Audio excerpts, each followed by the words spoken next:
So thank you for joining the West Midlands branch of the Royal Biology Society this evening. Tonight we have a talk from Dr. Amy Cherry from the University of Worcester about cutting cancer off at the stem.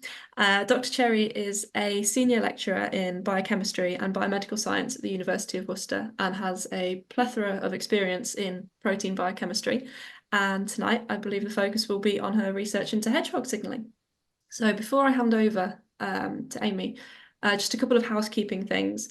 If everybody could keep their microphones off during the Zoom, that would be great. The talk is being recorded, so you can access it later via RSB channels. If anybody has any questions for Amy, please pop these in the chat. And if anybody has any technical issues, also pop those in the chat or message me directly via the chat, and I will try and sort those out for you. So I think that's everything. So when you're ready, Amy, go for it. Thank you very much, Laura. Thank you. And thank you, everybody, for joining me this evening. So as Laura said, I'm Dr. Amy Cherry. I work at the University of Worcester. And I've titled this talk, Cutting Cancer Off at the Stem. And we'll see why in a minute. I don't know if anybody's been admiring my title slide while you've been waiting. It's obviously AI generated, and I tried to make it represent a bouquet of cancerous blood cells with some little hedgehogs peeking through. And that's because my research at the moment is largely on blood cancers and the role of a signalling pathway called the hedgehog signalling pathway, hence the hedgehogs. Unfortunately, or maybe fortunately, I don't actually work at all with hedgehogs. I know when I tell people, I study the hedgehog signalling pathway, some people think, oh, brilliant, you interact with hedgehogs, but unfortunately, hedgehogs are nothing to do with it. But we'll find out why it's called that during my talk. So I was going to give you a brief introduction about me, just so you know my background. So I did a BSc in biochemistry quite a way back now. I went on to do a PhD at the University of Leeds, sponsored by GlaxoSmithKline, and I'm very much interested in the structures of proteins because there's about 30,000 different human genes. So there's about more than 30,000 different proteins, and they all do different jobs in the cell. They're very versatile molecules, so they can have structural roles and enzymatic roles, signaling roles in the case of most of the proteins which I study. So they're really important for health and the functioning of our cells. And so lots of these proteins may go wrong, may be associated with diseases, and so they can often be a common sort of drug target. So back when I was doing my PhD, I was actually working on a protein from the hepatitis C virus, which replicates the viral genome. And since I was doing my PhD, people have developed a drug towards it. But moving on from my PhD, I stayed very much with my interest of proteins, but I moved into the field of cancer. So I worked at the National Institute of Medical Research in London for 3 years, looking at cancer signaling pathways and proteins involved in that. And then I moved to Stockholm to work at the Karolinska Institute in Sweden. And this is where I started working on the hedgehog signaling pathway. So I was there for 3 years, and then I moved to Worcester to become a lecturer in biochemistry. And I've been there for over a decade now, continuing my work both in cancer and in studying proteins. And I'm now a lecturer in biochemistry and the course leader for the biomedical science degree. So I'm also part of the Worcester Biomedical Research Group.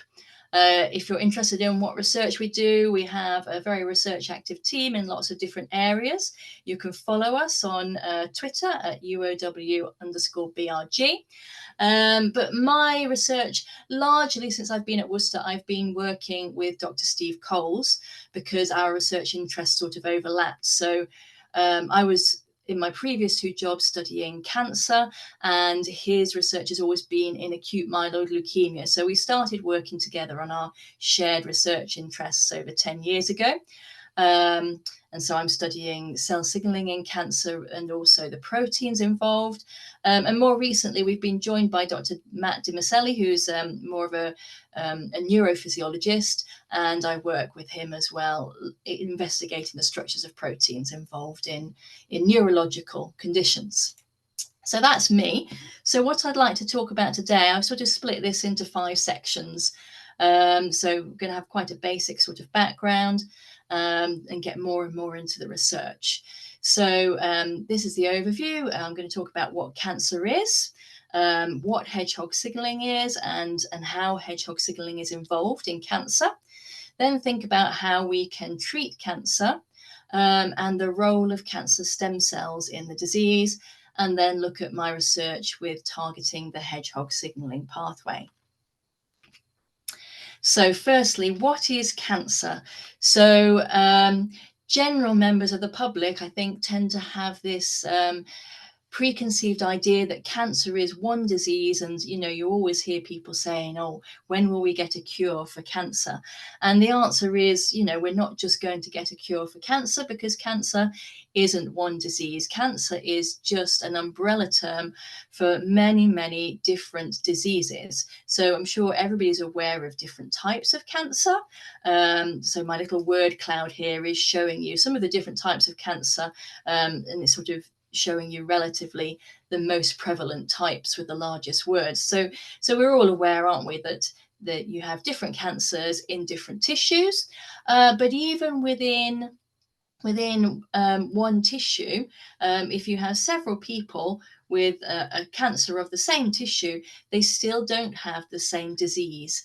And that's because their disease may be caused by different genes going wrong. So for example, I think people are quite aware of breast cancer and different treatments for breast cancer. And there are different treatments for breast cancer because it is a different disease. So they can be classified generally into sort of 3 different types. So you can have breast cancers which are making lots of a receptor. So that's a protein molecule which receives signals. And those receptors are for different hormones. So some people's breast cancer is driven by estrogen. Some people's breast cancer is driven by progesterone. So depending on which hormone receptors they have present. But some people's breast cancer isn't driven by hormones. Some people have a completely different receptor on the surface of the cell receiving signals called the HER2 receptor. So some people might have HER2 positive breast cancer. And then there's another category of breast cancer where it's not caused by any of those receptors. So they call that triple negative breast cancer. So even within breast cancer, you can see that there's lots of different genes potentially causing the same disease. So what cancers have in common, why we call them cancer, is because they have cells which are growing and dividing too much when they shouldn't be. They have uncontrolled growth. So that's all that cancer is. So moving on to the type of cancer which I'm currently working on, that is acute myeloid leukemia. So leukemias are cancers of the blood.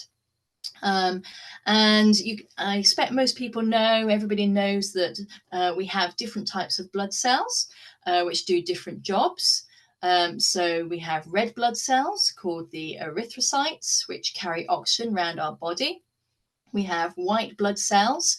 There's lots of different types of white blood cells, and they're involved in fighting infection. And we also have blood platelets, which are important for clotting. And all of these different types of blood cells originate from one type of cell called a hematopoietic stem cell. So this hemopoietic, that means it's to do with blood. And the stem cell is the cell that they all originate from. So stem cells are very clever types of cells in that depending on what signals they receive, they can become different types of cell. So they receive signals and then they can change themselves. And that process is called differentiation because they become something different.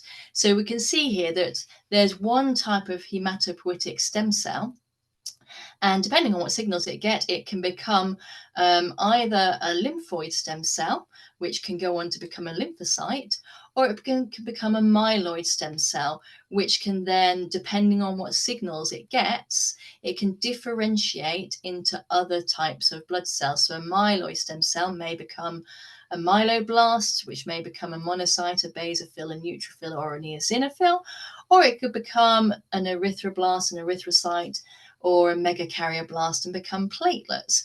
So these stem cells have this ability. They can copy themselves, and then they can receive signals and become something different. But once they have become these different cells, these cells are what we call terminally differentiated cells. So they've reached their final goal, and they stop changing. They become one type of cell. So in acute myeloid leukemia, so normally in our body we'd have these hemopoietic stem cells, and they'll be becoming all the different types of blood cells that we need, because we need all of these different functions. But in acute myeloid leukemia, what happens is we have a problem with the signals in this myeloid stem cell. And so it stops differentiating into the different types of cell, and it just starts making loads and loads of copies of itself. So that's problematic, because it means that we are no longer making platelets. So people with acute myeloid leukemia, I might refer to it as AML for a little bit from now on. So people with AML may suffer from bleeding and bruising because they don't have platelets to clot their blood. They don't have enough erythrocytes, so they're not able to carry enough oxygen around the body, so they may get anemia and shortness of breath. And they don't have all of these different types of white blood cells, which are important for fighting infection, so they may be more susceptible to infections. So acute myeloid leukemia, although anybody who has acute myeloid leukemia will have those characteristic cells in their blood. That's how it would be diagnosed, by doing cell counts and seeing how many of the different types of cells are present. They may have that disease because of a number of different mutations. So I just took this from a research paper. I think it was a review paper where they sort of summarized some of the important different gene mutations which might cause AML. And in fact, generally, as with most cancers, in the case of AML, you probably need to have mutations in multiple different genes in order to create the disease. And this diagram is just showing the complex nature of the different types of gene mutations you can get which cause AML. So those genes which are involved in causing cancer tend to fall into two categories, and we give them two names because, of course, cancer is when the cells are growing too much and they shouldn't be growing. So they fall into genes which are telling the cells to grow when they shouldn't be, or not telling the cells to stop growing. So our cell growth is very tightly regulated. So sometimes, of course, we need to grow cells. Obviously, when we're a growing embryo, when a child growing, we need more cells. Also, if we injure ourselves, we need to make more cells. So we have some proteins in the cells which tell the cells to grow and divide. But similarly, once we have repaired our wound, or once we have grown, we need to have signals to tell the cells to stop growing. So we have some proteins in the cell which do just that. They sort of regulate how many cells we've got, and they tell the cells, okay, we've got enough, stop growing. So the genes which code for these proteins are called tumor suppressor genes. That's quite an easy name to understand, isn't it? Tumor suppressor, they're stopping tumors from growing. So these are the genes which express signals which make, express proteins which make the cells stop growing.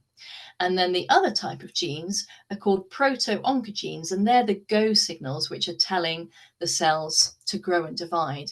So if we have a decrease in the stop signals, that can cause cancer because we're not telling the cells that they need to stop. And if we have an increase in the go signals, that's what can cause cancer because they're telling the cells to grow when they shouldn't be. Okay, so on to hedgehog signaling. What is hedgehog signaling? Well, hedgehog signaling pathway was called this because um, back in 1980, when people were trying to work out what genes do, they were doing experiments with Drosophila, which is the fruit fly, and they were mutating the genes in these fruit flies and looking at the larvae and looking at how they grew. So here you can see on the left-hand side what a normal larvae would look like, and there was a particular gene that they mutated. And when they mutated it, the larvae looked like this. It looked short and squat, and you can't see it terribly well on this diagram, but these little splodges here were like sticking out little spikes. I think they called them dendricles. And basically they thought this larvae, it looks like a little hedgehog. So why not call this gene the hedgehog gene? Actually, we've found there's a few genes which do the same sort of thing, and so they have been given different names after different types of hedgehog. So there's a desert hedgehog, and there's actually a sonic hedgehog. So that tells you something about when people discovered that gene in the 90s when people were on their Sega consoles. So what does hedgehog signaling do? Hedgehog signaling involves a series of proteins which communicate with one another, and they sort of send a message, and when they're active and they're sending a message, they're telling the cells to grow and divide. So it's very important and very active during embryo development, and it's important for correct tissue patterning, so making sure the tissues grow correctly, cell growth and cell proliferation. So once we have grown up into an adult organism, we don't need to do so much of this hedgehog signaling and growing cells, but sometimes it does become active because we need to maintain our stem cells. Our blood cells, they have a finite lifetime, so we need those hemopoietic stem cells to keep regenerating themselves so that they can regenerate our blood cells. So we need to maintain our stem cells. And if we injure ourselves, if we get a wound, then hedgehog signaling might be activated in order to repair that wound. So this is a sort of simplified diagram. I'm afraid biology is never in any way simple, but this is a simple diagram of a cell showing you some of the important components of the hedgehog signaling pathway. So this is supposed to represent the plasma membrane of the cell, and this is the nucleus here, you can see with the DNA, and these are some proteins involved in the hedgehog signaling pathway. So when a hedgehog signaling molecule comes along on the outside of the cell, it binds to this receptor protein called patched. And normally patched is inhibiting this protein called smoothened and stopping it from doing anything. But when the hedgehog molecule binds, patch moves away and stops repressing smoothened. Smoothened is in this vesicle and it moves to the membrane, and then there are some events which occur which mean that these two proteins, they're normally holding on to one another. This protein called SUFU is normally holding on to GLI, but this then becomes activated and SUFU releases GLI. GLI goes to the nucleus and it's a transcription factor which then transcribes DNA into messenger RNA and sends signals for making proteins which tell the cell to proliferate and to survive. So you can see how hedgehog signaling promotes cell proliferation and stops those cells from dying. Okay, so that's great when it's working, when it's supposed to be working. Unfortunately, if some of these proteins go wrong, then they can cause the signaling pathway to go wrong and cause cancer. So mutations in lots of these different proteins in the hedgehog signaling pathway can cause cancer. So if we think back to our proto-oncogenes, which are go signals telling the cell to grow, and our tumor suppressor genes, which are stop signals telling the cell to stop growing, we can say that the hedgehog molecule is a go signal. The patched is a tumor suppressor, it's a stop signal. And if that gets mutated and goes wrong and we have less of it, that's associated with several different types of cancer, which I've listed here. Similarly, the smoothened protein is a go signal, and if that becomes overactivated by being mutated, that has been associated with these different cancers. The SUFU protein is a stop signal, and sometimes that can get mutated, so we've got less of it, and that's associated with these types of cancer. And the GLI protein is a go signal, and if we get mutations which cause it to be more active, then that's associated with all of these different types of cancer.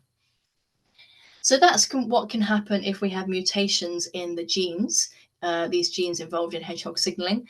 There are other ways that hedgehog signaling can also promote cancer. So what can happen is other cells outside of this cell can send messages and make too much of this hedgehog signaling molecule. So we get too much of this molecule activating the hedgehog signaling pathway when it shouldn't be. And so this is called autocrine or paracrine overexpression and is associated with a large number of different cancers. And then also, unfortunately, I've shown you the simple, what's called the canonical pathway of hedgehog signaling. But in actual fact, as with all signaling pathways really in cells, it's not just a nice linear arrangement. There is a network, a mesh of different proteins which can all interact with one another. So this GLI protein, which is the sort of final protein in the hedgehog signaling pathway, can be activated by a number of different signaling pathways, which I have shown here. And these signaling pathways are associated with other types of cancer as well. So this is non-canonical signaling, which is just activating the GLI without activating patch and smoothened. Okay, so let's move on to how we can treat cancer. So what people originally knew several decades ago, so 40s, 50s, 60s, maybe into 70s, basically what people knew about cancerous cells is that they grow and divide too rapidly. And so when people were trying to develop drugs against cancerous cells, all they did was they tried screening compounds to see which compounds would stop cells growing and dividing, which makes sense, it's logical. So a lot of our early developed chemotherapies just inhibit cell division. Now we found they do it in different ways. Some of them inhibit the synthesis of DNA because when a cell grows and divides, it has to copy its DNA, and then it obviously goes through mitosis, pulls the chromosomes to either side of the cell. So some of the original chemotherapies inhibit the DNA synthesis. Some of them inhibit the process of mitosis, so the chromosomes can't get pulled apart. So that's kind of great in that we've got these agents which inhibit cancerous cells from growing. However, we do have healthy body cells which are also growing and dividing rapidly. So, for example, our skin, because it gets lots of damage from being scraped, our GI tract, similarly, we're eating all the time. So we're always sort of scraping the inside of our GI tract. Our hair is growing. So we have lots of actively growing cells in our body. So this means that whilst the chemotherapy can be great at killing the cancerous cells, it can have the disadvantage that it gives side effects because it kills some of our healthy cells as well.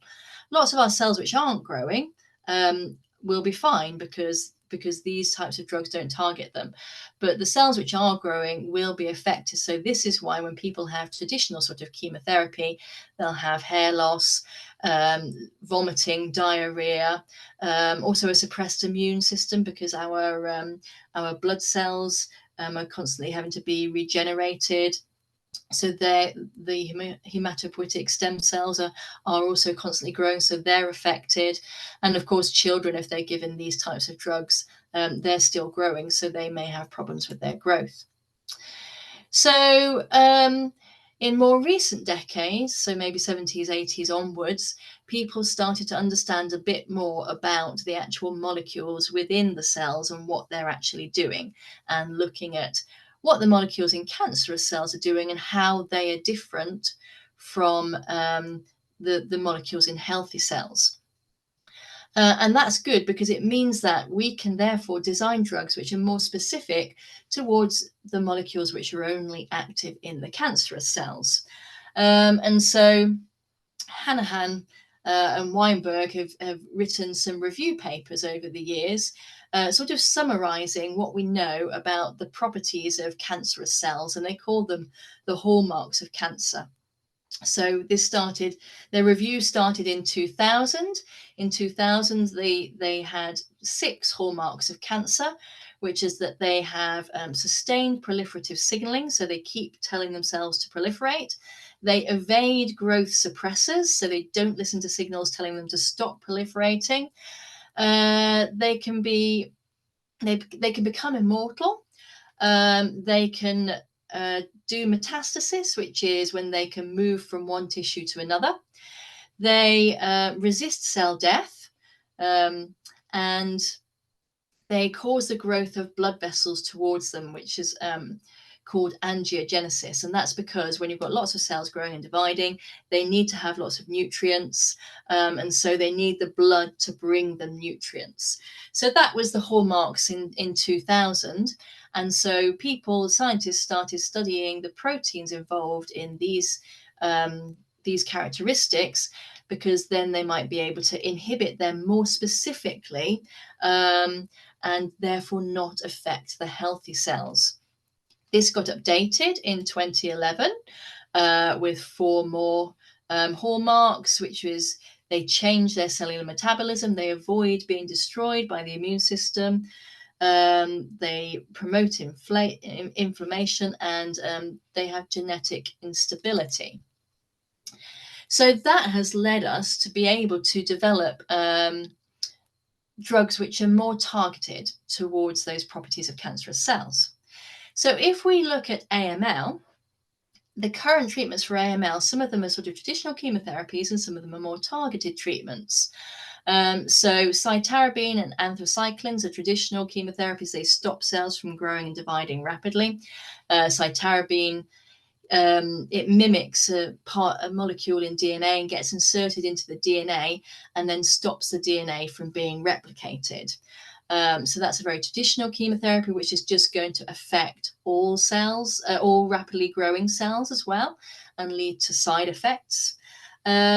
More recently, people have developed a more targeted treatment for AML, which is a drug called venetoclax, and that inhibits this protein called BCL2, which is an anti-apoptotic protein.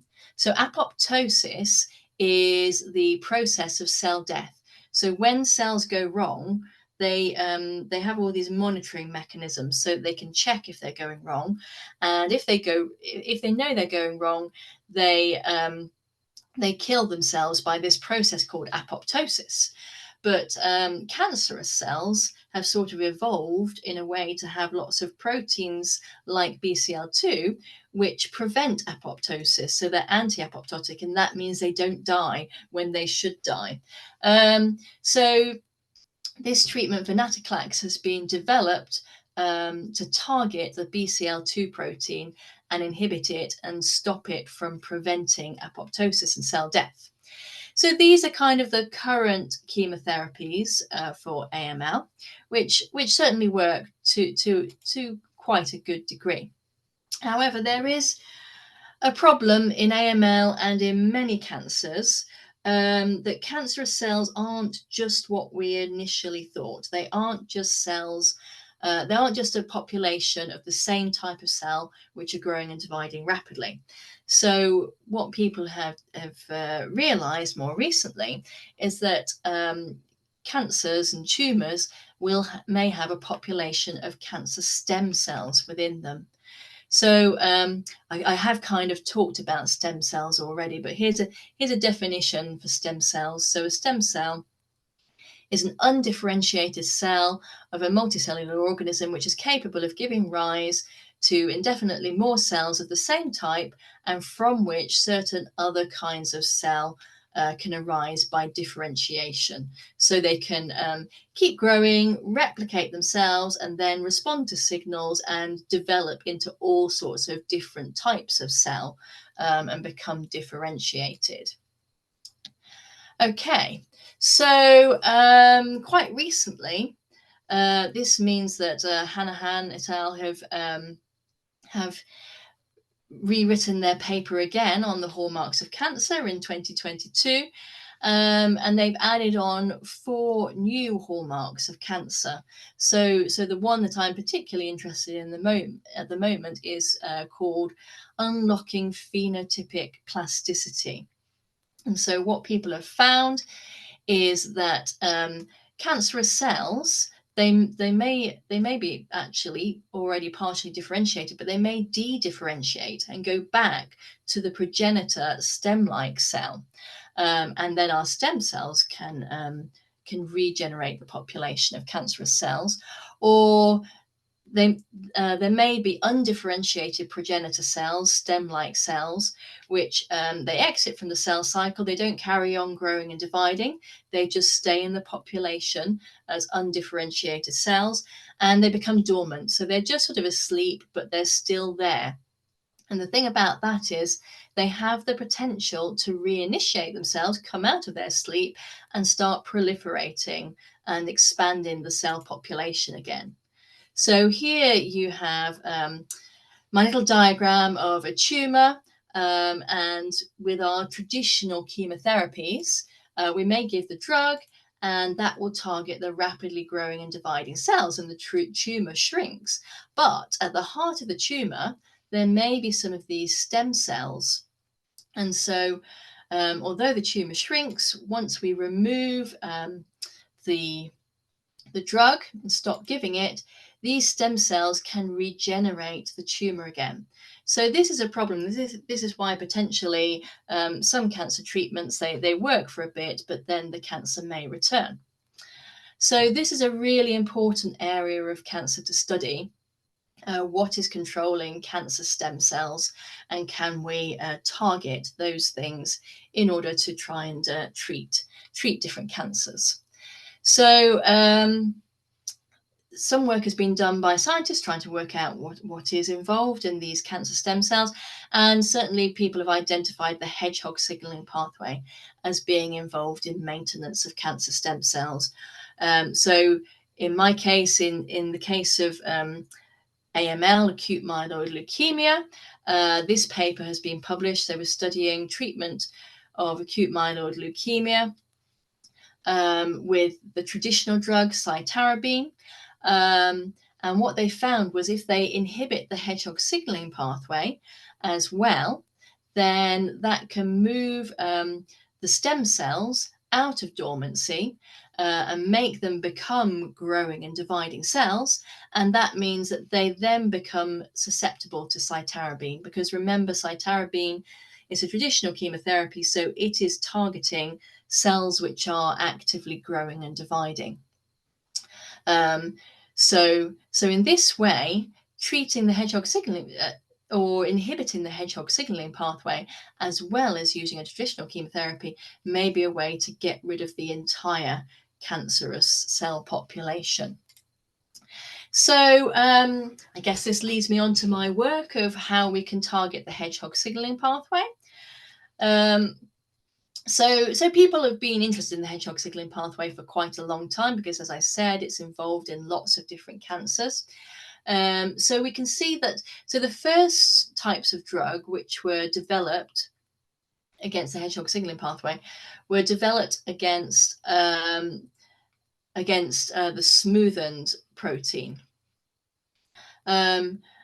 And so this is an example of a drug name, and you can see this patient here, and the black areas are tumors throughout his body, and he was given this drug which inhibited the smoothened protein, and you can see that the number of his tumors decreased and his cancer yeah, his cancer decreased. You can see there's still some tumors there, but it's a very promising sign that it's like a proof of concept that targeting hedgehog signaling is something which could work for cancer patients. Unfortunately, for this particular patient, what happened was that the cancerous cells evolved. This is a great problem with cancer because the cells are growing and dividing rapidly. They're copying their DNA, and when they copy their DNA, they can make errors. And sometimes the errors may be harmful for them, sometimes they may do nothing at all, and sometimes they can actually give them a selective advantage. So sometimes, if, for example, our drug is targeting smoothen protein, um, if the gene which codes for smoothen protein gets a mutation in the area where the drug binds, that can mean that the drug won't be able to bind, and therefore the drug no longer works. And so we say that the disease has become resistant to the drug. And so this is what happened with this particular patient. The disease became resistant and the tumors came back after a while. But it's definitely still a very promising concept. And there's lots of research going into inhibiting the hedgehog signaling pathway. But when I started my postdoc position at the Karolinska Institute in Stockholm, I was working with a group who study hedgehog signaling pathway, and they were actually interested in some of these other components further down the pathway. Because if you remember, I showed you that some of the cancers which are caused by hedgehog signaling are actually non-canonical hedgehog signaling. So they're where the GLI protein gets activated without going via this pathway, because lots of signaling pathways converge on GLI. So therefore, looking at the GLI protein itself is potentially a better option than targeting some of the earlier proteins in the pathway. Also, it's sometimes good to have multiple targets, because if you target multiple things at once, even if you get resistance to one of those drugs, if the other drug is still able to work, you will eliminate those cells from the system, including the ones which are resistant to a particular drug. So it's always good to have lots of different avenues to target. And so my group were interested in more what GLI and SUFU are doing. So if you remember, SUFU normally holds on to GLI and stops it from doing its job until the hedgehog signaling pathway becomes activated. So I told you I'm a protein crystallographer. So this is what the structure of a protein looks like. So when I went to Stockholm, this is the first structure that I solved, and this is the structure of the SUFU protein. You can see here it's got what we say called two domains. So there's two different bits which fold separately. And this dotted line is dotted because we couldn't actually see it. We couldn't observe it in the crystal structure, and we couldn't observe it because it is moving around. So just to give you a very brief explanation of how you solve a protein crystal structure, you make your protein, you purify your protein, and then you have to crystallize it. So you have it in a solution, you gradually sort of dehydrate it, so the water comes out and then the molecules come together, and hopefully they line up all facing the same way and grow into a crystal. A bit like a salt crystal. If you had a salt solution and the water evaporated, you would get salt crystals growing. So you do that with proteins. And then you put your crystal in an X-ray beam. The X-rays bounce off the molecules, and then they make a diffraction pattern on what used to be X-ray film. Now, of course, it's CCD detectors. And you get this pattern of spots, and you use computer programs to work back from the pattern of spots to the protein structure. But you only get bouncing of the X-ray beams off of the molecule if you have enough molecules lined up in the same way. One molecule won't diffract an X-ray beam. So you have to have thousands of molecules all lined up the same. And so this is why we can see these parts of the protein, because they were all lined up in exactly the same way. But this part wasn't lined up in the same way. So We can't see it, which means we don't really know what it's doing. But because we can't see it, we know that it's very flexible. And in fact, loads of proteins have flexible parts because they're very versatile, lots of proteins. So particularly proteins involved in signaling that have to interact with one another tend to have flexible regions so that they can mold to one another. And lots of proteins will bind to multiple different targets. So they have to have a shape which is flexible. So actually, it's quite interesting that this protein has a flexible loop. So then we wanted to know about how the SUFU protein interacts with the GLI protein. Now, GLI is actually a massive protein, and we weren't able to crystallize the whole protein or even purify it because it's very complicated. So we just took a tiny part of GLI and crystallized it with the SUFU protein. And if I play my video, you can see, so this is the empty SUFU protein. And when we add GLI into the crystal, that second domain actually closes and traps the GLI. So that was quite nice. We showed how the SUFU interacts with the GLI. So I was working in a large group. I was very much the molecular protein crystallographer, studying the structures of the proteins. And I worked with colleagues who worked in cells to study the function of these genes in cells. So what my colleague Shaba was doing was he was looking at the role of SUFU in the cells, and he wanted to know if what the flexible loop did, if the flexible loop is important. And actually, I did some binding studies. So what I did was I had the SUFU protein, the normal one, with the sort of full-length gene, and made the full-length protein, which has got the flexible loop. Then I altered the gene and made a second protein, which didn't have the flexible loop. And if you test the one with and without the loop, they both still bind to the GLI protein. So we know that the loop isn't actually involved in binding GLI. But what my colleague's work showed, which was very interesting, so he was looking in cells, and he has some cells which he put the normal full-length SUFU, and some cells which he had the SUFU with the loop removed. And what we can see here was he was measuring Hedgehog pathway activity. So this is when there's no signal. And this is when he adds the Hedgehog signaling protein. You can see that the activity of the pathway goes up. However, when the loop wasn't present in SUFU, when he adds the Hedgehog signaling molecule, you don't get any activation of the Hedgehog signaling pathway. So his work very nicely showed that the flexible loop is important for the pathway becoming activated. So potentially, that may be a potential drug target. So normally drug targets are things, certainly in terms of cancer, you would want to be targeting the oncogenes, the genes which are telling the cells to grow and divide, and trying to inhibit those proteins. You can't really do a lot with the tumor suppressors because they're doing a good job. You want them to actually work more.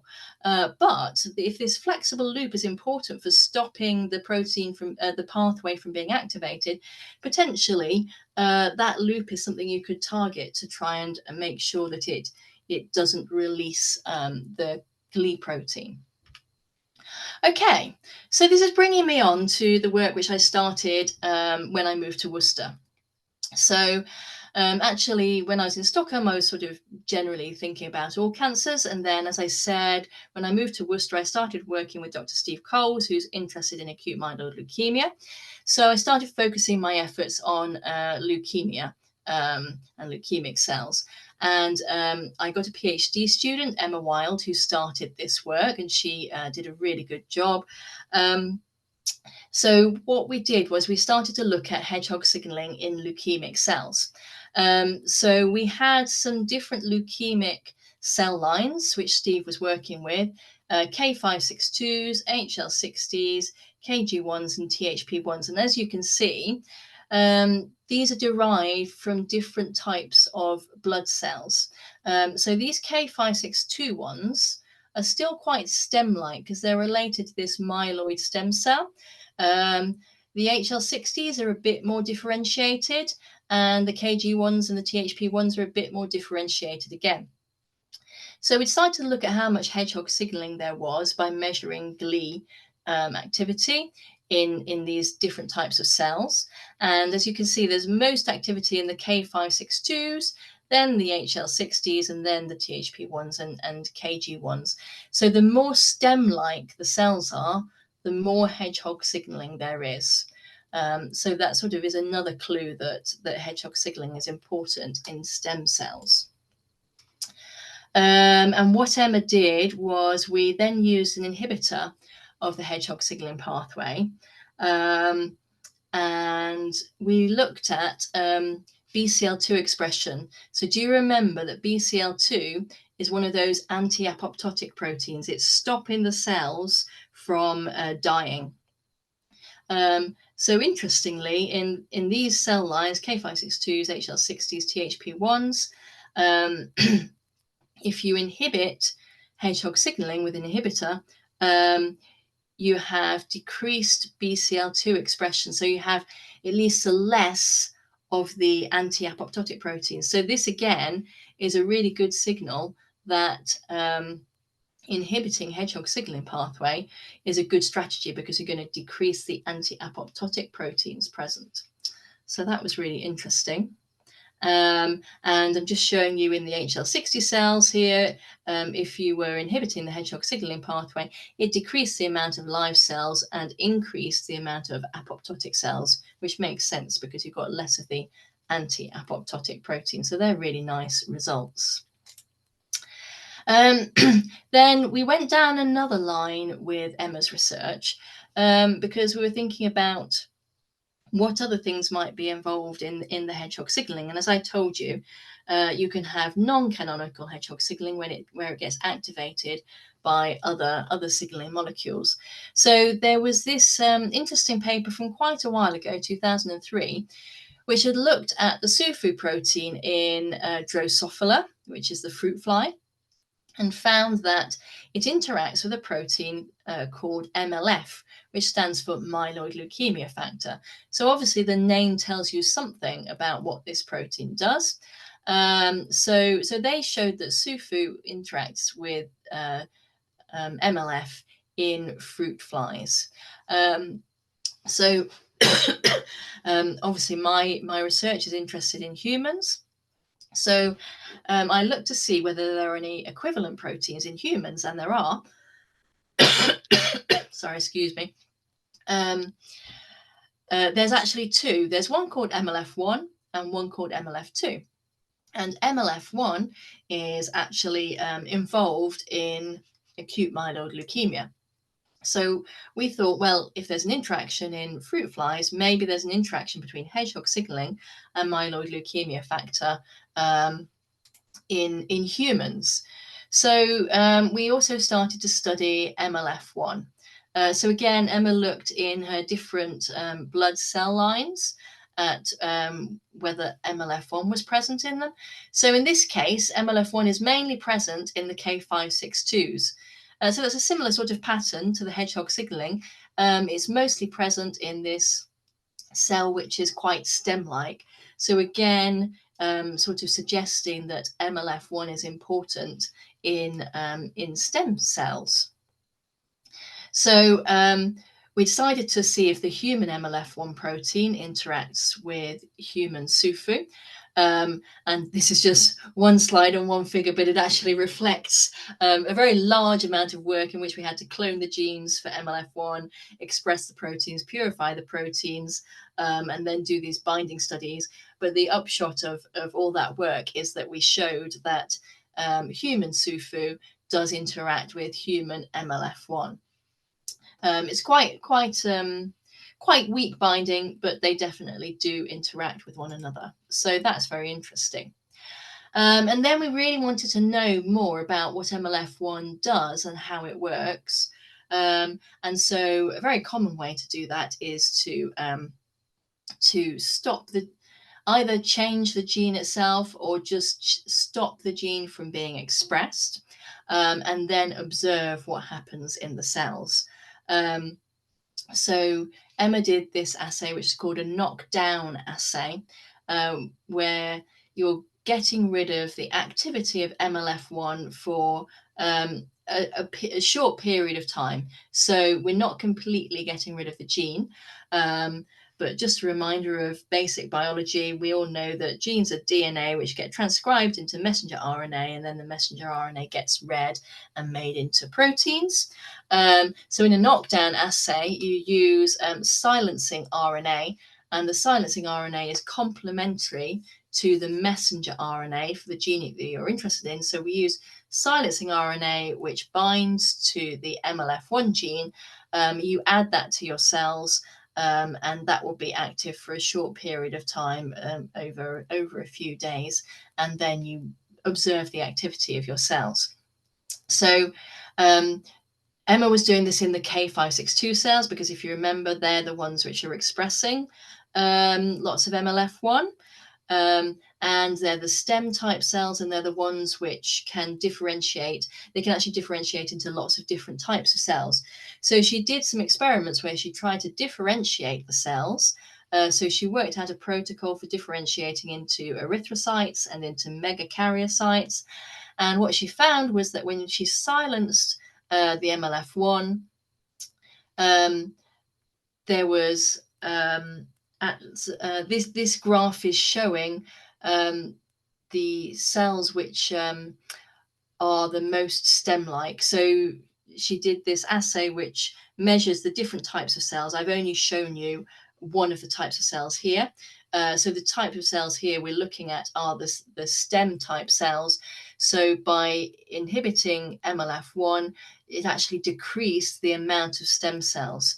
So that sort of indicates that MLF1 may be a very positive target to develop drugs towards, because if we want to remove the cancer stem cells, then we've sort of shown that inhibiting MLF1 is a way of decreasing the stemness of the cells.